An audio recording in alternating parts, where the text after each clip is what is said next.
But we do have one question that is from the outside.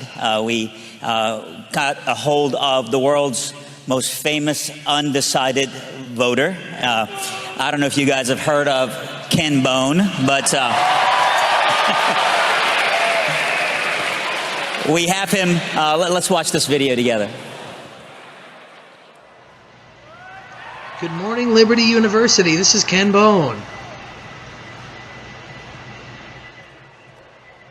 I really hope that during that applause break you all just stared and didn't know who I was. That would be the greatest, that if you were just staring at me that whole time.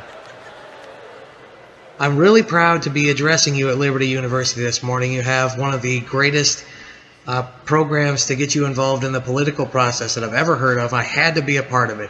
I've been so busy, I'm sorry I couldn't come and see you in person. Governor Johnson, I'm sorry I couldn't be there. I would have loved to have met you. I just want to ask Governor Johnson a question now, if I could. Governor Johnson, what was, in your opinion, the highlight of last week's debate? All right, thank you very much, Liberty University, for your time. Remember to please get out and vote. You are the future generation of leaders in America. We need you to take care of the mistakes that my generation and the previous ones have made. And if you take anything away from the red sweater and the mustache and the craziness, please let it be. Get out and vote. Make your voice heard. Our voices are strong together. We are united not by what makes us the same, but by what makes us different. Keep your discussion civilized. I love you, and I will see you when I can. Thank you. Give it up for the great Ken Bone, everybody. I think he's baiting you, Governor. What was the highlight of the debate? Obviously, the world thought he was the highlight of the debate.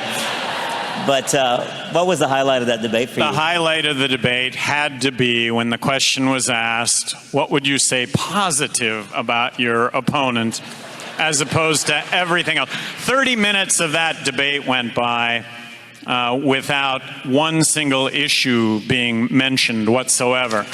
And here's my pitch also in all of this is the agenda of both parties right now seems to be to kill one another. That seems to be the agenda. And does anybody believe that with either Hillary or Trump getting elected, that the polarization of Congress is going to get any better? I don't think anybody believes that. Anybody. How about third alternative? Libertarian candidates, big 6-lane highway down the middle, representative of what I think are most Americans. And I think most Americans are fiscally conservative. I think most Americans are socially inclusive.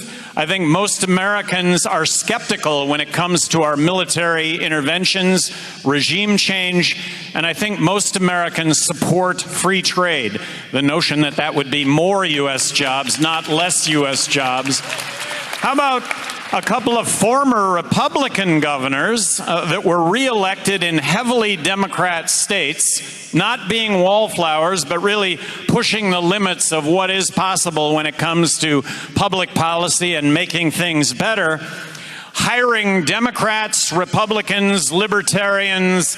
Really, it's not going to be a partisan administration either, calling out both sides to come to the middle to deal with the issues that we face here in America. I'm hoping